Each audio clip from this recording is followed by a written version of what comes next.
নমস্কার বন্ধুরা, কেমন আছো সবাই? সৌমিতার হোম কিচেনে সবাইকে স্বাগতম। আশা করি সবাই খুব ভালো আছো। আজকে আরেকটি নতুন ভিডিও নিয়ে চলে এলাম। চিংড়ি মাছের মালাইকারি, নারকেল ছাড়াই চিংড়ি মাছের মালাইকারি করব। তো প্রথমেই মাছগুলোকে ভালো করে কেটে পরিষ্কার করে ধুয়ে নিয়েছি। তারপর লবণ হলুদ দিয়ে মাছকে আমি ভাজতে দিয়েছি। মাছকে কিন্তু ভীষণ কড়া করে ভাজবো না, একটু নরম রেখেই ভাজবো, নাহলে ভীষণ কড়া হয়ে গেলে ভালো লাগবে না।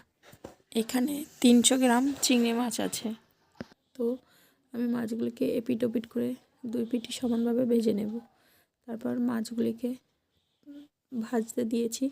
এদিকে মশলার জন্য নেব 2টো পেঁয়াজ, 2টো কাঁচা লঙ্কা, কিছুটা আদার টুকরো আর একটা রসুন নিয়ে পুরোটা মিক্স করে নেব।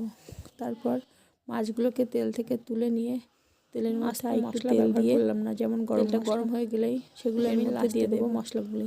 এরপর মশলাটা দিয়ে কিছুক্ষণ কষিয়ে নেব।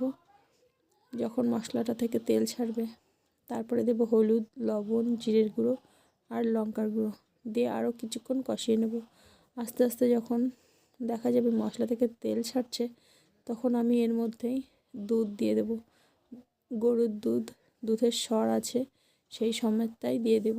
এখানে চাইলে আমরা আমল দুধ, যেটাকে আমল স্প্রে বলে, সেটাও ব্যবহার করতে পারি, কিন্তু আমি এখানে গরুর দুধ আছে যেহেতু বাড়িতে ঘন, সেজন্য ওটাই ব্যবহার করলাম। তারপর মাছগুলোকে ঢেলে দিয়ে আর একটু পাশ থেকে জল দিলাম। দেওয়ার পরে এটাকে ফুটিয়ে নেব।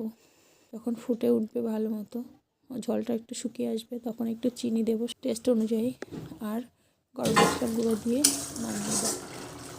যেখানে আমি গরুর দুধ ব্যবহার করলাম সেখানে আপনারা নারকেলের দুধ, যেটা হয় নারকেলটাকে কুড়ে নিয়ে তারপর মিক্সারে মিক্স করে নিয়ে একটু গরম জল দিয়ে ভাপিয়ে নিয়ে ওই যে দুধ মধুটা বেরোয় সেটাও ব্যবহার করতে পারেন, সেটাতেও কিন্তু টেস্টটা খুব সুন্দর হয়। আজকের ভিডিওটা আমি এখানেই শেষ করলাম। এরপর আমি একটা বাটিতে তুলে নিয়ে তারপর গরম গরম ভাতের সঙ্গে পরিবেশন করব।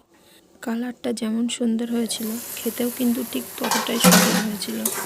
গরম মশলা দিয়েছি সেজন্য একটু ফুটিয়ে নিয়ে নামিয়ে দেব। আজকে এই পর্যন্ত, দেখা হচ্ছে পরের কোনো ভিডিওতে।